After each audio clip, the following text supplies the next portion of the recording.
오늘 함께 나누실 하나님 말씀은 마태복음 9장 마지막 부분 35절 그리고 10장 1절까지 말씀입니다. 마태복음 9장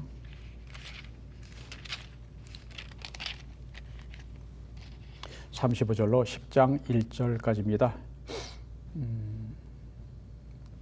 홀수절이네요. 제가 홀수절 그리고 여러분 짝수절 그리고 마지막 절은 같이 읽겠습니다. 예수께서 모든 도시와 마을에 두루 다니사 그들의 회당에서 가르치시며 천국 복음을 전파하시며 모든 병과 모든 약한 것을 고치시니라. 무리를 보시고 불쌍히 여기시니 이는 그들이 목자 없는 양과 같이 고생하며 기진하니라. 이에 제들에게 이르시되 추수할 것은 많되 일꾼이 적으니 그러므로 추수하는 주인에게 청하여 추수할 일꾼들을 보내주소서 하라 하시니라. 같이 읽습니다. 예수께서 그의 12 제자를 부르사 더러운 귀신을 쫓아내며 모든 병과 모든 약한 것을 고치는 권능을 주시니라. 우리 교회는 아프신 분들이 참 많습니다. 저에게 신유의 은사가 있어 아픈 분들의 몸에 손을 얹고 기도하면 그래서 금방 나오면 얼마나 좋을까 하는 생각을 종종 합니다. 그런데 저에게는 그런 은사가 없어 아프신 분들을 마음껏 도와드리지 못해서 얼마나 안타까운지 모릅니다. 그래도 하나님이 우리 교회 아프신 분들을 긍휼히 여겨주셔서 속히 낫게 해달라는 기도는 늘 합니다. 우리 인간은 연약합니다. 우리는 깨어지기가 쉬운 질그릇과 같습니다. 사람의 육신은 흙으로 만들어졌기 때문입니다. 하나님은 나는 너희를 치료하는 여호와라고 출애굽기 15장 26절에서 말씀을 합니다. 여호와 라파라고 하는 말씀인데 하나님은 우리의 질병과 약함을 치유하는 분이시기에 하나님의 아들 예수님을 치유자로 세상에 보내셨습니다. 오늘 본문 35절은 예수님의 3대 사역에 대해 요약하여 말씀합니다. 예수께서 모든 도시와 마을에 두루 다니사 그들의 회당에서 가르치시죠. 천국 복음을 전파하시며 하나님 나라 복음을 전파하셨고요. 그리고 모든 병과 모든 약한 것을 고치셨다라고 하십니다. 예수님은 첫 번째 말씀을 가르치는 일, 그리고 두 번째 천국 복음을 전파하시는 일, 그리고 셋째는 모든 병과 약한 것을 고치시는 일을 하셨습니다.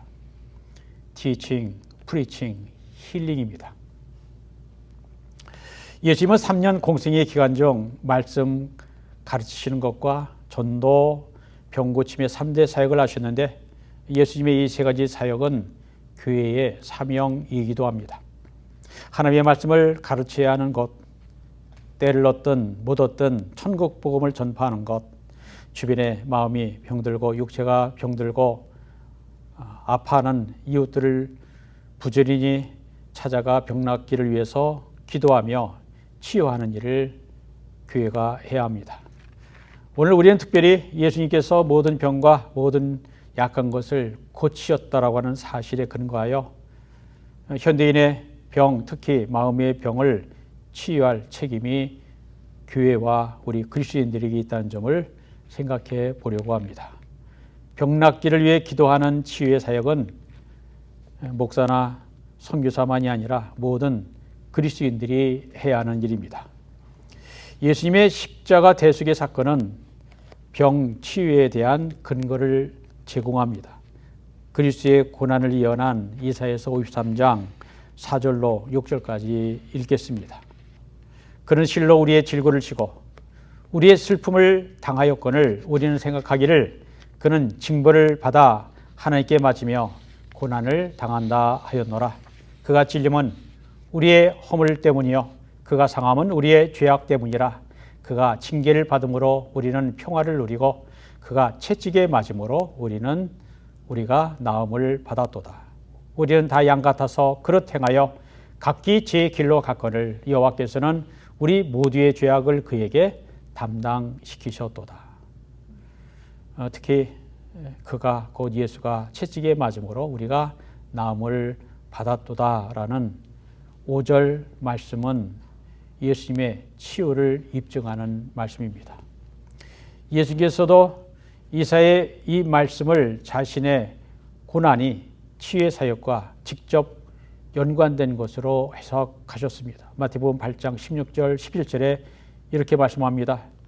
저물매 사람들이 귀신 들린 자를 많이 데리고 예수께 오거늘 예수께서 말씀으로 귀신들을 쫓아내시고 병든 자들을 다 고치시니 이는 선지자 이사야를 통하여 하신 말씀에 우리의 연약한 것을 친히 담당하시고 병을 짊어지셨도다 함을 이루려 하심이더라. 마태복음 8장 16절 17절은 예수님의 구속적 치유를 확인해 주는 말씀입니다. 예수님의 치유 사역은 단순히 육체적인 질병 혹은 귀신을 쫓아내는 사역에만 제한하지 않고 포로된 자에게 자유를, 눈먼 자에게 다시 보게 함을, 눌린 자를 자유롭게 하는 종합적인 치유 사역이었습니다. 예수님의 치유 사역은 영적, 육적, 감정적, 내적 치유 등 전인적 치유 사역입니다. 예수님의 전인적 치유 사역은 인간의 구원이 영과 혼과 육과 및 사회적 관계까지 다 포함하는 것입니다. 세상의 의술은 사람의 몸과 마음을 다루지만 예수님은 인간의 문제 전부를 다루십니다. 예수께서 모든 병과 모든 약한 것을 고쳤다라는 것은 병의 치유뿐만 아니라 영혼의 구원까지 포함합니다. 예수님은 육체의 질병을 고쳐주시면서 동시에 영혼의 구원을 베풀어 주셨습니다. 마찬가지로 교회도 육체적, 정신적으로 병든 자들을 치유하고 영적으로 죽은 자들을 살리는 일에 힘써야 합니다. 교회는 십자가의 사랑과 하나님의 말씀으로 사람의 몸과 마음과 영혼을 치유하는 전인적 구원에 초점을 맞춰야 합니다. 영성가 그리고 신부님이었던 헨리 나우에는 그의 책 상처 입은 치유자 더 운디드 힐러라고 하는 책에서 사역자란 자신이 입은 상처로 인한 아픔이 다른 이들에게 치유 사역의 중요한 도구가 될 수 있다라고 말했습니다. 자신이 상처를 입고 그 상처를 극복한 자는 다른 사람에게 생명을 주는 원천이 될 수 있다라고 하는 것입니다. 상처 입은 경험을 가진 사람이 다른 사람의 상처를 깊이 이해할 수 있다는 것입니다. 자신이 겪은 상처의 깊이만큼 다른 사람의 상처의 깊이를 헤아릴 수가 있는 것입니다. 헨리 나우엔의 최고의 역작으로 평가받는 이 책에서 이 시대의 사역자들은 상처 입은 치유자라고 정의하므로 사역자의 의미를 새롭게 규명 또 정의해주고 있습니다. 그렇다고 무조건 상처가 많아야 좋다는 것이 아닙니다. 다만 자신이 받은 상처를 스스로 치유하여 남에게 값진 선물로 줄 수 있어야 합니다. 이것이 고린도서 1장 6절에 나오는 고난의 유익과도 비슷합니다. 우리가 환난 당하는 것도 너희가 위로와 구원을 받게 하려는 것이요 우리가 위로를 받는 것도 너희가 위로를 받게 하는 것이니 이 위로가 너희 속에 역사하여 우리가 받는 것 같은 고난을 너희도 견디게 하느니라. 사도 바울이 고난 환난 많았죠. 근데 그것이 다 쓰임을 받게 되더라. 그의 사역에 쓰임 받는 일이 있게 되더라라는 것이죠. 상처 자체는 좋은 것이 아닙니다. 상처는 고통을 가져다 주기 때문입니다. 그러나 내가 경험한 상처는 사명으로 바뀔 수가 있습니다. 내가 받은 상처가 없었더라면 상처가 있는 다른 사람을 진정으로 이해하거나 도울 수가 없기 때문입니다. 헨리 나우에는 예수 그리스도를 상처 입은 진정한 치유자로 보았습니다. 예수 그리스도야말로 이 땅에서 상처 투성이의 삶을 사셨습니다. 외로움, 소외, 거절, 배신, 배반, 멸시와 조롱 등 헤아릴 수 없이 많은 상처를 받으셨습니다. 그러나 예수님은 상처 입은 치유자이셨습니다. 예수님은 상처받은 자들을 향하여 다가가셨습니다. 그들과 함께 있어 주었습니다. 그들을 어루만져 주셨습니다. 예수님은 상처 입은 자를 치유하셨습니다. 그것은 자신이 입었던 상처로부터 나오는 신비한 힘이었습니다.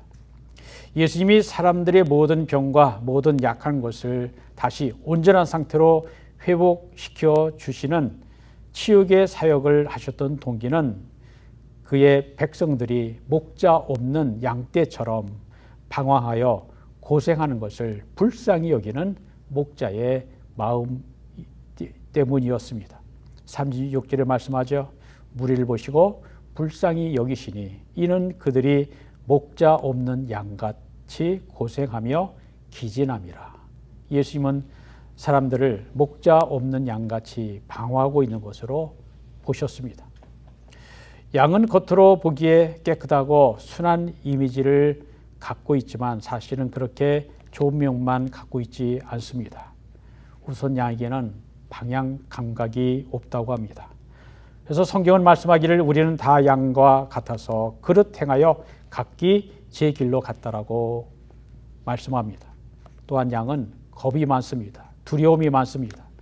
양은 자기를 보호할 만한 무기가 없습니다. 성경은 말씀하기를 우리는 다 양과 같아서 두려워하고 연약한 존재라는 것입니다. 또한 양은 깨끗한 것 같습니다. 그러나 양털은 쉽게 더러워집니다. 이것이 우리의 모습 아닐까요? 우리는 쉽게 세상에서 오염되고 더럽혀지고 세속화되기 쉬운 존재들입니다. 그래서 성경은 우리는 다 양과 같다라고 말씀합니다. 그러나 양의 문제는 하나만 있으면 해결이 됩니다. 양은 목자만 있으면 됩니다. 목자가 양 곁에 있으면 어디로 가야 할지 방향을 가르쳐주고 목자만 곁에 있으면 그들을 보호해주고 목자의 지팡이와 막대기로 양을 위험에서 지켜주고 목자만 있으면 더러워진 양을 깨끗하게 씻어 줄 수 있습니다. 예수님은 나는 선한 목자라 선한 목자는 양들을 위하여 목숨을 버리거니와 라고 말씀을 하셨는데 선한 목자이신 예수님을 알지 못하고 살아가는 인생들이 주님의 눈에는 목자 없는 양같이 보였습니다. 목자 없는 양들을 보았을 때 예수님은 민망히 여기셨습니다. 민망히 여기셨더라. 민망이라는 단어는 영어로 번역하면 compassion이 됩니다. compassion, compassionate.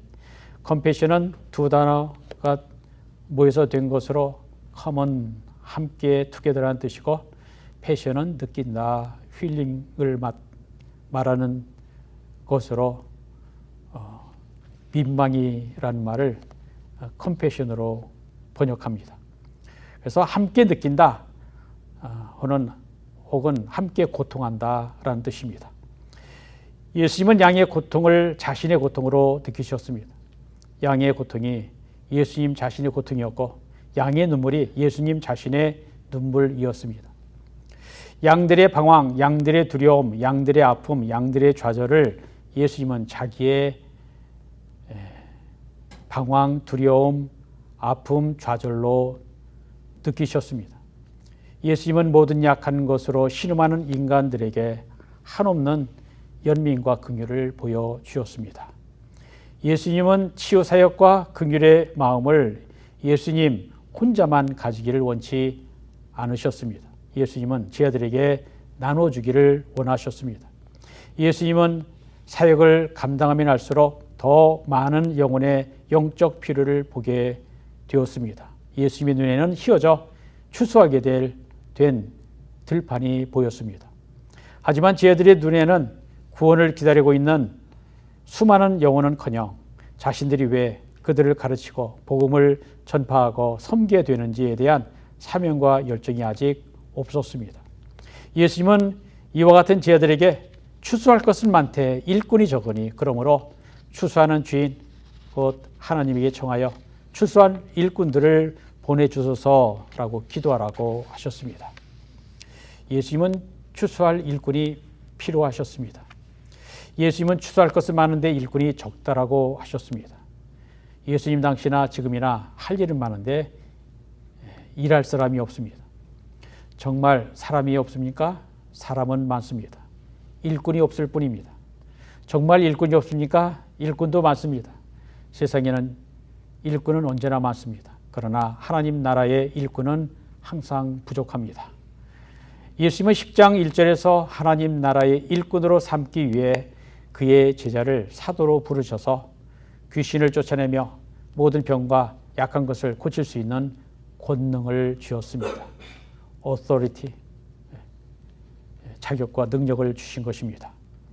우리는 하나님의 일을 하는 일꾼으로 권능을 가져야 합니다.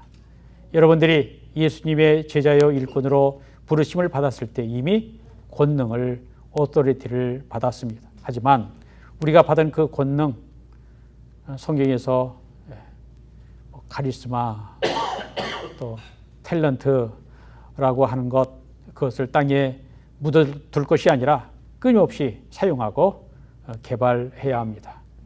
이것이 탤런트 비유가 가르치는 것입니다.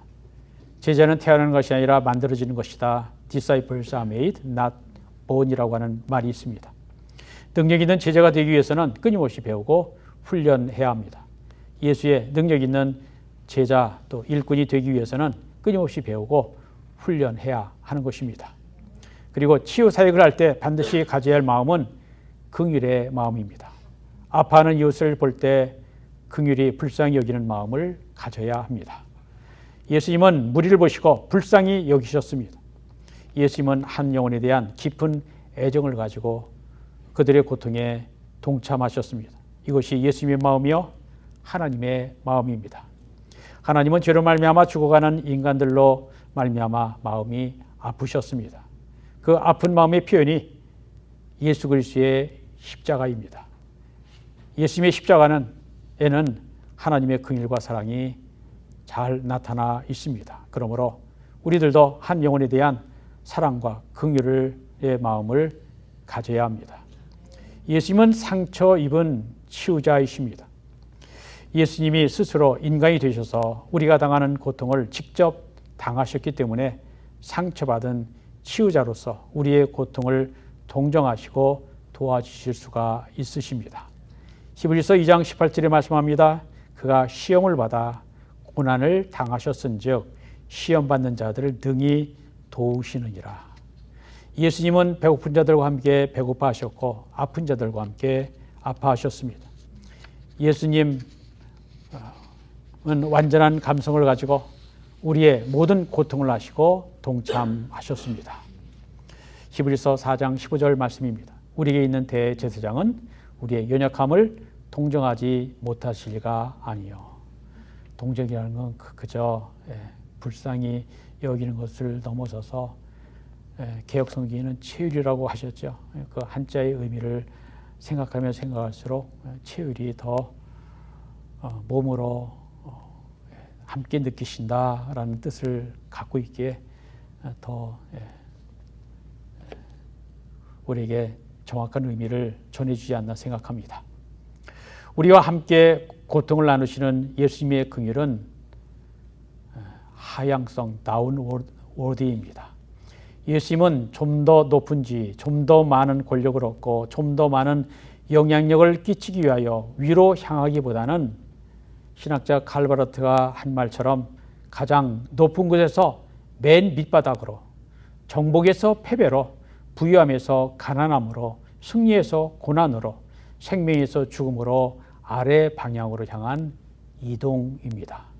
그런데 우리는 어떻습니까? 우리는 할 수만 있으면 위를 향하여 업워드로 움직이며 좀 더 나은 삶, 좀 더 많은 수입, 좀 더 힘있고 명예로운 지위를 얻으려고 합니다. 우리에게 부족한 것은 남을 긍휼히 불쌍히 여기는 마음입니다. 누가복음 6장 36절에 너희 아버지의 자비로우신 같이 너희도 자비로운 자가 되라고 하는 예수님의 말씀은 우리에게 하나님의 긍휼을 받은 자답게 불쌍히 여기는 자가 되라고 하는 말씀입니다. 긍휼히 여기는 자가 되라는 주님의 말씀은 단순히 동정심이나 정서적 유대감을 뛰어넘는 새로운 존재 방식인 새로운 차원의 삶을 의미하는 것입니다.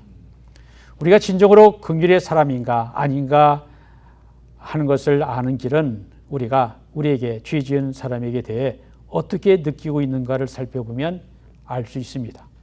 하나님은 예수 그리스도 안에서 자신을 긍휼의 하나님으로 우리에게 계시하셨고 그 긍휼을 말미암아 십자가에서 우리는 구속함을 받았습니다. 그런데 우리들은 하나님으로부터 자비와 긍휼의 은혜를 받은 자답게 행동해야 합니다. 그런데 실제로는 어떻습니까? 남을 긍휼히 여기기보다는 남을 판단하고 정죄하기에 바쁘지는 않습니까? 우리에게 필요한 것은 우리의 하나님의 긍휼히 여기는 마음, 하나님의 그 심장을 품고 한 영혼을 사랑할 수 있는 마음입니다. 오늘도 예수님은 우리가 있는 자리에서 긍휼의 사람이 되라고 우리를 부르고 계십니다. 교회에서, 가정에서, 직장에서 예수님의 긍휼이 우리의 삶을 통하여 증거되기를 원하십니다. 예수님의 긍휼의 마음을 본받는 우리가 되기를 원합니다.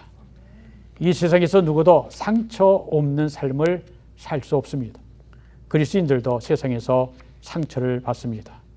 친구들로부터의 작은 거절에서부터 죽음에 대한 두려움, 외로움과 고독과 같은 상처와 아픔을 우리 자신이나 우리 주변에서 흔히 볼 수 있습니다. 교회 생활을 열심히 하는 신자 중에도 본인도 잘 기억하지 못하는 과거의 나쁜 기억과 상처받은 감정 때문에 인간관계가 안 좋아지고 하나님과 친밀하고 인격적인 교제를 누리지 못하고 하나님이 주시는 기쁨과 평강을 누리지 못하는 사람이 있습니다. 그 이유는 본인도 잘 모르는 증오심, 거부감, 우울증, 죄의식, 두려움, 외로움, 열등감 등이 본인의 잠재의식 속에 숨겨져 있기 때문입니다. 이러한 상처들이 치유받지 못하면 어떻게 될까요? 치유받지 못한 내 상처가 또 다른 사람에게 상처를 주게 됩니다. 그런 사람은 우운디드 힐러가 아니라 우운디드 운더가 됩니다. 내가 상처받았는데 그것 가지고 잘 써서 치유하는 자가 아니라 내가 받은 상처로 또 상처를 주는 상처 주는 자가 된다라는 것이죠. 진정한 의미에서 상처 입은 치유자는 예수님이십니다. 예수님이 상처 입은 치유자, 또 우운디드 힐러이십니다. 예수님에게는 십자가의 상처가 있습니다. 그분은 배신과 단절과 고독과 소외가 얼마나 아픈 것인가를 이해하시는 분이십니다. 십자가의 절정에서 주님이 외치신 말씀, 엘리 엘리 라바 사박다니, 곧 하나님 하나님 어찌하여 나를 버리셨나이까, 이 하나님과의 단절과 고독과 그리고 제자로부터의 배신, 상처, 그것을 이해하시는 그분이 여러분과 저를 이해할 수 있고 우리를 정말 치유할 수 있는 상처 입은 치유자이십니다. 예수님도 우리처럼 고통을 당하셨고 아파하셨고 모든 인생의 아픔을 경험하셨기 때문에 우리를 이해할 수 있고 우리를 치유할 수 있는 치유자이십니다. 또한 우리가 예수 그리스도의 제자로서 상처 입은 치유자가 되어야 합니다. 사람은 누구나 자기가 직접 고통이나 어려운 것을 경험해보지 않으면 다른 사람의 고통이나 어려움을 이해하지 못합니다. 굶어본 사람만이 굶는 사람의 고통을 이해할 수 있고 애통한 일을 당해본 사람이 애통하는 사람의 마음을 이해할 수 있는 것처럼 이 시대의 사역자들은 세상에서 상처를 경험하기 때문에 이웃의 상처와 고통을 진정으로 이해할 수가 있는 것입니다. 사람들이 볼 때 같이 아파할 수 있는 마음, 그들의 좌절 때문에 같이 좌절하고 그들의 낙심 때문에 같이 낙심하되 동시에 그들을 내버려둘 수 없는 마음으로 접근해가는 사람들, 주님은 그러한 사람들, 그러한 일꾼들을 찾고 계십니다. 휘어져 추수하게 된 이 세상 밭에 고통하는 인류를 바라보시며 주님은 오늘 주님의 긍휼의 마음을 가진 사람들을 찾고 계십니다. 상처 입은 치료자는 자신의 상처함이나 상처를 감추지 않고 오히려 자신의 연약함을 직시하고 인정합니다. 사역자는 자신의 고통과 상처를 직시하고 극복해야 합니다. 자신의 외로움을 직시하고 이기는 사람만이 다른 사람의 아픔을 이해하고 그들의 고통에 동참하며 치유와 자유의 길을 제시할 수가 있습니다. 우리가 남을 치유하는 치유자가 되려면 자신의 연약함을 인정하고 내 상처를 극복하고 또 이웃의 고통에 동참해야 치유할 수가 있습니다. 우리가 우리 자신의 고통을 온전히 이해할 때 약점을 강점으로 바꿀 수 있으며 자신들의 고통을 잘못 이해하여 길을 잃은 사람들에게 우리의 경험을 치유의 원천으로 나누어 줄 수 있습니다. 우리는 우리가 경험한 상처와 그 상처의 치유를 이웃들에게 확대하여 나의 상처가 타인을 섬길 수 있는 치유의 원천이라고 하는 사실을 깨달아야 합니다. 내가 겪은 상처와 고통을 치유받는 사람은 그러한 상처와 고통을 겪고 있는 형제에게 주님의 사랑을 전달할 수 있는 것입니다. 오늘날 우리가 살고 있는 이 세상은 다른 사람들에게 무관심합니다. 상처 입은 치유자가 사용할 수 있는 중요한 치유의 수단 가운데 하나는 환대와 친절입니다. 영어로 친절, hospitality죠.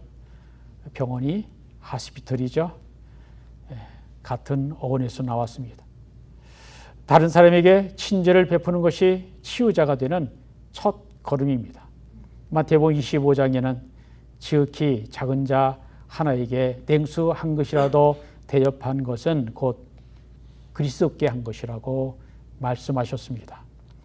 누구도 상처 없이 살아갈 수는 없습니다.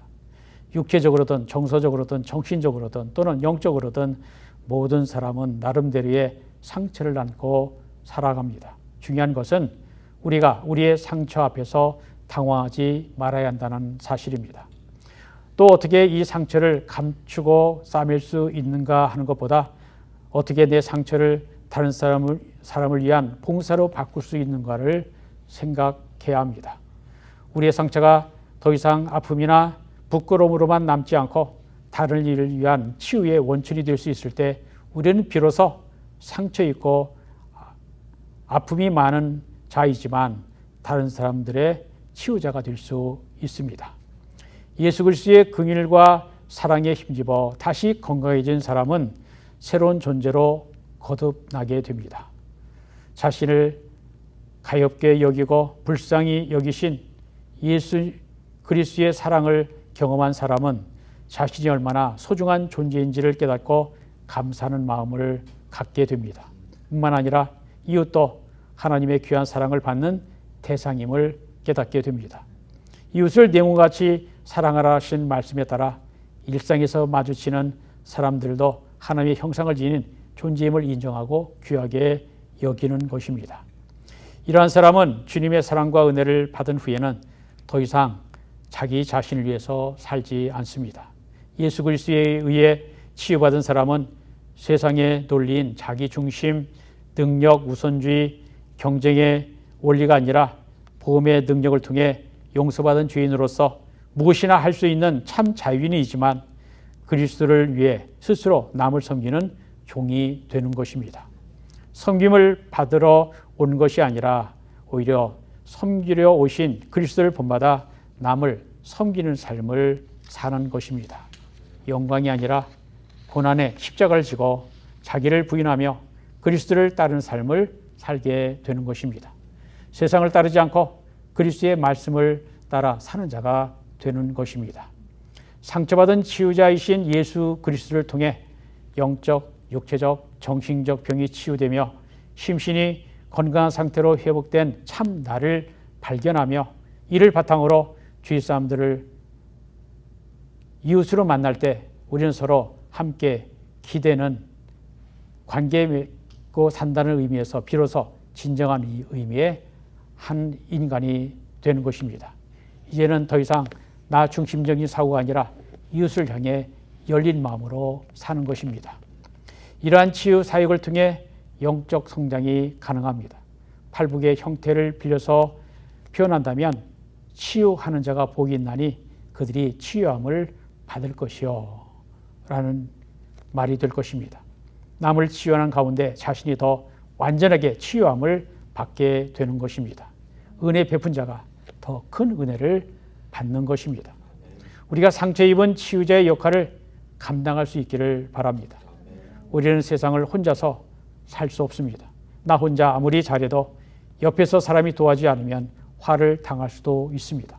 그러므로 우리는 주위 사람들을 귀하게 여기고 한 사람 한 사람 사랑하고 돕고 돌보며 살아야 합니다.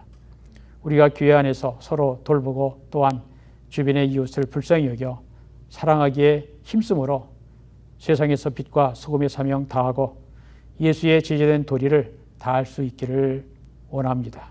우리가 서로 돌보고 친절을 베풀고 사랑함으로 세상의 상처를 치유하는 예수님의 제자로 사시기를 주님의 이름으로 축복합니다. 기도합니다. 하나님 감사합니다. 오늘 마태복음 9장 말씀을 통해 은혜를 주심을 감사합니다. 오늘 나눈 말씀이 예수님의 사역, 말씀을 가르치시고 천국복음 전파하시고 병과 모든 약한 것을 고치신 그 주님이 십자가 지심으로 본인이 상처 입은 자로 우리를 고치신 상처 받으신 치유자이심을 말씀을 통해 들었습니다. 우리 또한 세상을 살면서 상처를 받습니다. 그 상처가 그저 숨기고 싶고 부끄러워하는 것이 아니라 상처를 통해 하나님의 그 불쌍히 여기심 또 주님이 십자가 지심으로 우리를 구원하시고 또 온전케 하셨듯이 우리도 우리가 받은 상처를 가지고 어떻게 하면 선하게 쓸 수 있을런지 하나님의 뜻을 물으며 우리 또한 주님의 제자로서 상처 입은 치유자로 사역을 감당할 수 있도록 인도하시고 도와주옵소서. 주님, 우리를 치유해 주신 것 감사합니다. 주님이 우리를 치유해 주셨듯 우리 또한 이웃을 세상을 치유하는 자로 상처를 싸매주고 함께 아파하고 함께 기뻐하는 자로 살아가도록 우리를 사용해 주옵소서. 그래서 주님, 세상에 빛되고 소금되는 사명을 감당하는 우리가 되게 주옵소서. 예수 그리스도 이름으로 기도합니다. 아멘.